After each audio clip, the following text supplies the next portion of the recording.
За сайн уу киночтой сони юу яцхан. Хэдүүлэн удаагийнхаа бичлэгээр 2013 онд нээлттэйжсэн Монтаж гэдэг нэртэй Солонгосын триллер жанрын киног хураангуул үзсгэх болно. Энэ кино Солонгосын кино урлагийн түүхэнд триллер жанраараа эхний 10 багтахаар шилдэг кинонуудын нэг гэж тооцогддог бөгөөд киноны үйл явдал эхнээсээ дууссан хүртлээр маш нарийн зангилаатай, тасралтгүй төгшүүр төрүүлсэн өрнөлтөө ба. Төгсгөл нь үзэгчдийн төсөөллийг эвдэж хэний ч санаанд оромгүй байдлаар дуустдаг маш эвгүй кино. Тэгээд хамгийн гол нь энэ киноны найруулагч Жон Ксоп гэдэг хүн энэхүү киногоороо дамжуулж хүний мөн чанарын төвөгтэй жигшмээр муу хадлуудыг ямар ч чимэглэлгүй боддоор ил гарган үзүүлснээс гадна бага насны хүүхдүүдэд сургуулаас нь заавал өөрийн биеэр очиж тосч авч байгаарэ гэсэн санааг үзэгчдэд хүргэсэн байдаг. Тиймээс та бүхэн бага насны хүүхэд эсвэл бага насны дүүнрээ сургуулаас нь заавал өөрсдийнхөө биеэр очиж тосч авч байгаарай. За харин одоо бичлэгээ эхлүүлцгээе. Энэхүү видеог олон улсын спортын чиглэлээр үйл ажиллагаа явуулдаг байгууллага дэмжиж ажиллаж байгаа ба хамтран ажиллаж буй байгууллагын талаар албан ёсны мэдээллийг комент хэсэгт байршуулсан тул сонирхож байвал комент хэсэг рүү орж үзээрэй. Мөн манай сувгийн D-Recaps кодыг ашиглан зарим урамшуул авах боломжтой бөгөөд энэ танилцуулга нь ерөнхий мэдээллийн шинжтэй ба ямар нэгэн өдөөн урайлсан санхүүгийн зөвлөгөө өгөх зорилго агуулаагүй болно.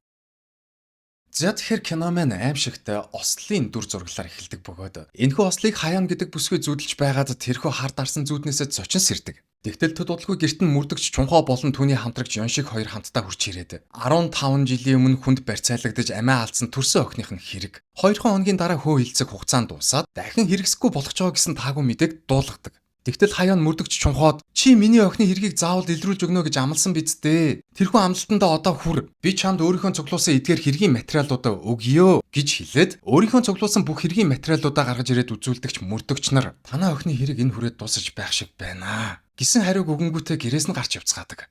Тэгээд мөрдөгч Чунхоо 15 жилийн өмнө осол болсон хэргийн газар хурч ирээд охины цогц олцсон зам дээрээс нэг гашуудлын цэцэг олж харангуйтаа гайхаад ээж рүү буюу хаяан руу залгаж чи 15 жилийн өмнө осол болсон газар ирж цэцэг тавьсан уу гэж асуудал хаяан. Үгүй ээ би тийшээгээ огтхон ч очоогүй гэж хариулдаг. Тэгтэл мөрдөгч Чунхоо энэ газрыг хохирогч охины ээж бит хоёроос өөрхөн мэдэх учиргүй. Тэгвэл энэ цэцгийг гэмт хэрэгтэн линд авчирч тавьсан байх гэж таамаглаад хяналтын камерны бичлэгийг хамтрагчтайгаа хамт эхнээс нь шүүж эхэлдэг. Тэгсэн чинь үнэхээр шүн 1 цаг болж байх үед осол гарсан зам дээр нэг хүн ирж цэцэг тавингуудаа яваад өгдөг ба. Хяналтын камерны дүрс бичлэг хитрхи муу байснаас болоод өнөөх цэцэг тавьсан хүний царайнд бүрсийгээд ин гэдг нь танигдахааргүй болсон байдаг. Тэгтэл мөрдөгч Чунхоо хяналтын камер дээр бичигдсэн хүний буцаж явсан чиглэл рүү дагаж яваад нэг тээврийн хэрэгслийн дугуйны мөр олж дараагаар нь тэрхүү замаар явж өнгөрсөн бүх машинуудын хар хайрцагны бичлэгнүүдийг шүүж үзээд нэг дугааргүй хар бүхэхтэй машин явж өнгөрсөн болохыг олж мэддэг. Хамгийн гол нь тэрхүү дугааргүй бүхэхтэй хар машин салхиныхаа шилэн дээр нэг содон наалт наачсан байдаг ба. Маргааш нь мөрдөгч Чунхоо усан борооноор зөвхөн бүхэхтэй бас салхиныхаа шилэн дээр содон наалт наасан машинуудыг эхнээс нь шалгаж хайж явсаар байгаад яг нөгөө хайгаад байсан бүхэхтэй хар машинаа олоод бараг л хэрэгтнээ барьчихлаа гэж бодонгоо хэрэгтнийг машиныхан дэргэд утаж байтал нэг хар хувцастай хар зонтогтой хүн Чунхоогийн утаж байсан машин руу дөхөж ирээд өөрийг нь утаж байсан Чунхоог харангуйтаа тэр дороо зүгтаагаад явчихдаг. Тэгсэн чинь Чунхоо өнөөх хар хувцастай хүнийг өөрөөс нь зугтсан болохыг мэдрэнгүүтээ араас нь хөөгөөд нэг зоогийн газар руу дагаад ороод иртэл хар хувцастай хүн сонингоор нүрээ халахалж гисэн. Булангийн ширээнд гавганцаархнаа сууж байдаг. Харин Чунхоо түн рүү айжмаар дөхөө иртэл хар хувцастай хүн зөөгч бүсгийг санал ширээтэй хамт түлхэж унгаачаад гадагш гарт зүгтаагаад замхран алга болдог.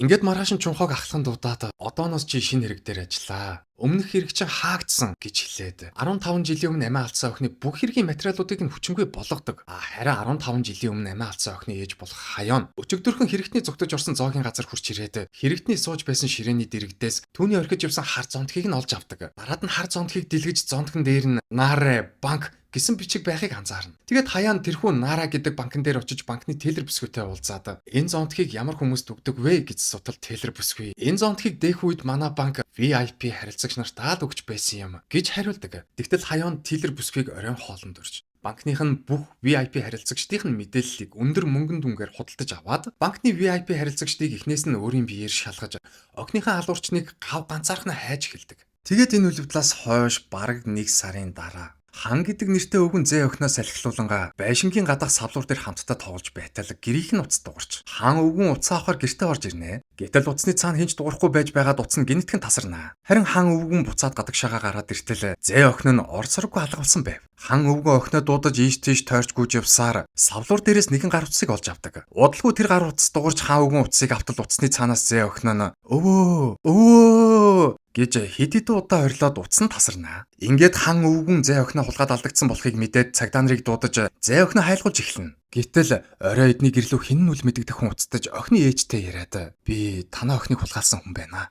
Хэрвээ чи охиноо амьд хармаар байвал $50,000 бэлнэртвэл би тэгж жагаад уйд гараа дахиж салгана гэж хэлэнгүүтээ уцыг салгадаг. Харин цагдаа нар тэрхүү улгаачийн уцаар ирсэн байршлыг нь тогтоож аваад шуурхай очиж шалгалт хийгээд нэг тамхины иш болон хэд хэдэн хурууны хээг олж авдаг. Үүний дараа киноны шин солигдож 15 жилийн өмнөх үйл явдал гарч эхэлнэ. 15 жилийн өмнө хаяаны охиныг хулгайсан хүн хаяан руу залгаад хэрвээ чи охиноо амьд хармаар байвал $50,000 бэлнэртвэл маргааш 15 цагт мөнгөө вокзал дээр авчиж миний зааж өгсөн газар үлдээ. Тэгвэл би чиний охиныг эрүүл саруул буцааж өгнө гэж хэлсэн байдаг ба. Маргааш нь хаяан цүнх түрэн бэлэн мөнгийг вокзал дээр үлдээж цагдаа нартай хамтдаа барьцаалагчийг отож байтал богооноос халагдаж буй хэдэн мянган цэргүүдийг нэгэн зэрэг бууж хүн зөрж өнгөрөх зайгүй болох мөчөд хулгаач цэрэг хувцастай богооноос гарч ирээд цүнх түрэн бэлэн мөнгийг нь авч зүгтаагаад харавсан сум шиг алга болсон байдаг. Харин яг одоогийн хулгайлагдсан охины хэрэг дээр ажилт буй мөрдөгч Чо гэх залуу. Энэ хэрэг нь 15 жилийн өмнө болж өнгөрсөн хэрэгтээ яг ижилхэн хэрэг болохыг анзаарч мэднэ. Тэгээд тэрээр багийнхандаа хандан энэ удаагийн барьцаалагч 15 жилийн өмнө бас нэг охиныг яг ингэж барьцаалж байсан. Би энэ гимт этгээдийн өмнөх хэргийн материалуудыг нь олоод ирье гэж хэлээд өнгөрсөн 15 жилийн турш эрен сурвалжлагдсан хэргийн материалуудыг нь шалгаж явж байгаад манай мөрдөгч Чунхог 15 жилийн турш энэхүү гимт этгээдийг мөрдөж мөшөгсөн болохыг нь олж мэднэ. Тэгээд Чо мөрдөгч Чунхогийн гэрт ирж уулзаад чиний 15 жилийн турш мөшөгсөн гимт этгээд чинь дахиад нэг охиныг хулгайлчихлаа. Чи 15 жилийн турш цуглуулсан хэргийн материалуудаа манай багийнхантай өгч бидэнтэй нэгдээд тэр мөн новшийг хамтдаа барьцгаавал ямар вэ гэж судал мөрдөгч Чунхо. Уугаан тас гих чинь зөвшөөрч 15 жилийн турш тасралтгүй хайсан гимт этгээдээ барьж авахаар мөрдөгч Чогийн багийнхантай хамтарч эхэлдэг. Гэтэл энэ өдөр охиныг хулгаалсан этгээд охины ээж рүү залгаж яг л 15 жилийн өмнөх шиг $50,000 15 цагт вокзал дээр үлдээ. Тэгвэл би чиний охиныг эрүүл саруул буцааж өгнө гэж хэлдэг ба. Энэхүү яриаг нь сонссон цагдаа нар охины ээжэд хандан барьцаалагчийн хэлснээр хий. Харин бид нар барьцаалагчийг үйлдэл дээр нь барьж аавна гэж хэлээд бүгдээрээ хамтдаа вокзал руу хөдөлсгөөдөг.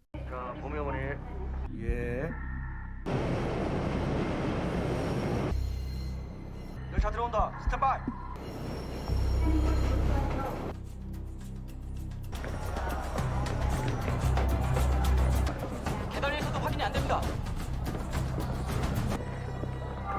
나?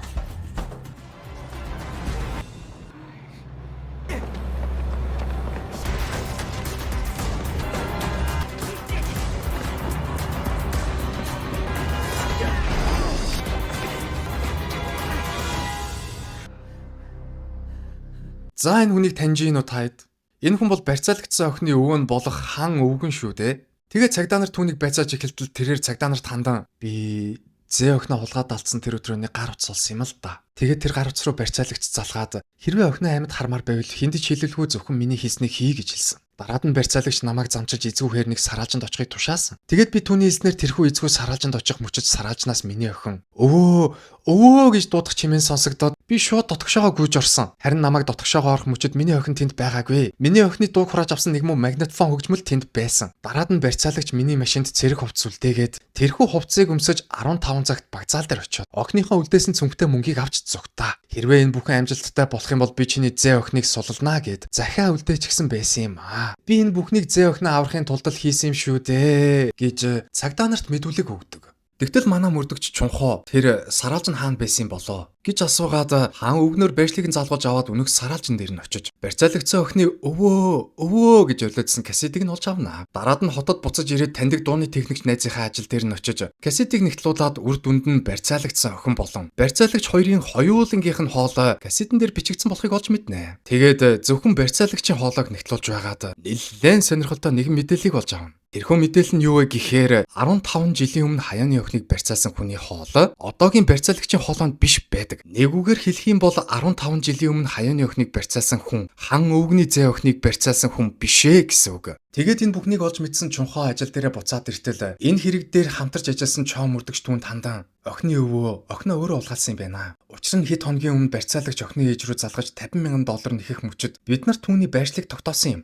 Дараад нь тэрхүү байршил дээр очиж нэгжлэг хийх явцдаа нэг тамхины иш олсон бөгөөд тэр тамхины ишнээс авсан ДНК өвгний ДНК-тай таарсан. Ер нь тэгээд хүний амьдралд мөнгө ямар их хэрэгтэй билээ дээ. Бодвол энэ өвгөн өрөнд ороод биз. Тэгээд дараад нь зээ охиноо хулгаж төрсөн охиноосоо мөнгө нэгсэн байх. Бас өдөрт зээ охиноо халаад хааны газар булчихсан ч байж магадгүй. Бид нар өвгнийг хүн амны эрэгт буруутгаж шорон руу ачаад явуулчихсан. Харин одоо хан өвгөн хэрэгээ хүлээчүүл бүх зүйл дуслаа л гэсэн үг гэж хэлдэг. Тэгтэл манай мөрдөгч чунхоо барьцаалагч хүн ийм тэнэг байх учиргүй. Хэрвээ энэ өвгөн үнэхээр л зээ охиноо барьцаалсан юм бол та нарт зориулж тамхины ишээ үлдээх учиргүй. Барьцаалагчсан охины ээж рүү залгаад $50,000 нэхэх мөчөд чи түүний дууг хурааж авсан гэж хэлсэн байхаа. Тэгвэл тэр дуу бичлэгээ яг одоо надад өг гэж хэлээд чоо мөрдөгчөөс барьцаалагчийн дууг хурааж авсан бичлэгийг нь аваад өнөөх дуу бичлэгийн студ ажилладаг танилынхаа ажил дээр нь очиж 15 жилийн өмнө хаяаны охиныг барьцаалсан барьцаалагчийн дуу бичлэгийг хан өвгний зээ охиныг барьцаалсан барьцаалагчийн дуу бичлэгтэй хамтд нь өгөөд бүхэл бүтэн нэг шөнийн турш нэгтлүүлсаар үр дүнд нь маш сонирхолтой нэгэн мэдээллийг олж авдаг. Тэрхүү мэдээлэл нь юу вэ гэвэл 15 жилийн өмнө хаяаны охиныг барьцаалсан хүний хоолой одоогийн барьцаалагчийн дуу хоолойтой огтхонч таардаггүй. Харин 15 жилийн өмнө охиноо алдсан хаяаны дуу хоолой одоогийн барьцаалагчийн хоолойтой яг таг таарч байдаг ба. Нэгүгээр хэлэх юм бол хаяан өвгний зээ охиныг барьцаалж аваад өвгнийг уцаар удирдах нааш цааш нь гүйлгээд цагдаа нараар түүнийг баривчлуулсан болж таардаг. Учир шалтгаан нь хаяан банкны тэлэр бүсгүйгээс банкны бүх VIP үйлчлүүлэгчдийн мэдээллийг худалдаж аваад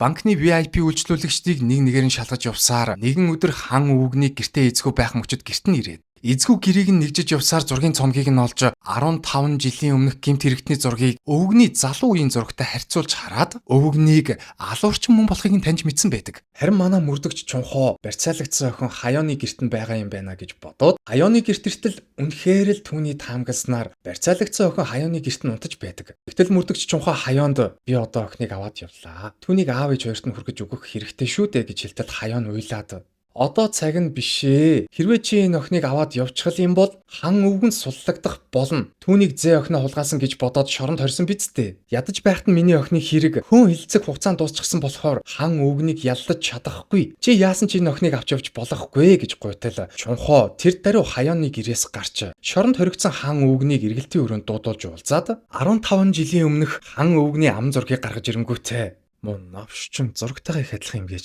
Тухайн үед чиний охин 12 настай байсан гэсэн баха. Чи охиндоо зүрх шилжүүлэн суулгах хагалгаа хийлгэж тэр хагалгаа амжилттай болсон. Тийм биз дээ. Тэгээд 7 сарын 12-ны өдөр чиний хороосоо охины хэрэг хүн хилцэх хугацаанд дуусч чиний хувьд шинэ амьдрал эхэлнэ гэдгийг чи мэдэж байсан. Тийм болохоор л 15 жилийн өмнө хулгаалсан охиныхоо нас барсан газар гашуудлын цэцэг чи үлдээсэн биз дээ. За болдоо залуу минь. Би чиний юу яриад байгааг нэг л ойлгохгүй шүү. Амаа тат. Чиний зээ охин яг одоо миний гарт байгаа. Хэрвээ чи зээ охиноо амьд харахыг хүсэж л байвал миний хий гэснийг хий. Чи өөрөө зээ охиноо хулгайлж нуусан юм шиг болж жүжигл. Тэгээд энэ хэргийг бүгд нь чи ганцаараа үүр. Тэгэж байж л чи 15 жилийн өмнө үлдсэн хэргийнхээ шийтгэлийг үүрэх болно.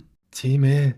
Тийм. Би 15 жилийн өмнө тэр охиныг хулгайлсан. Тэгээд юу гэж? Тэр үед миний охин яралдаа хаалгаа хийлгэхгүй бол амьсгал хураах дээрээ тулчаад байсан. Ер нь чи аав хүний сэтгэл ямар байдгийг мэдх юм уу? Чи өөрөө үр хөвгтдээ болоод тэднийг өсгөж үдсэн юм уу? Би эцэг хүнийхээ үүргийг биелүүлсэн л төдий. Харин одоо би чиний хэлснээр зээ охиноо аврах хэрэгтэй болчиход байх шиг байна, тийм үү? Тэгье. Би чиний хэлснээр чин хий гэж хэлэнгүүтээ зээ охиноо өөрөө барьцаалж нуусан мэт болж жүжиглээд энэ удаагийн хэргийг дангаараа үүрч шүүхээс 15 жилийн хорих ял аваад шоронд хоригдож энэ хэргийг бүрэн хаалгадаг. Харин 15 жилийн өмнө юу болсон бэ гэхээр хан өвгөн хулгаалсан охиноо ээжд нь буюу хаяан түргэж өгөхөр болоод хаяан руу залгаж уулзах газар болон цагаа тоолчоод охиныг машинаасаа гаргах гэтэл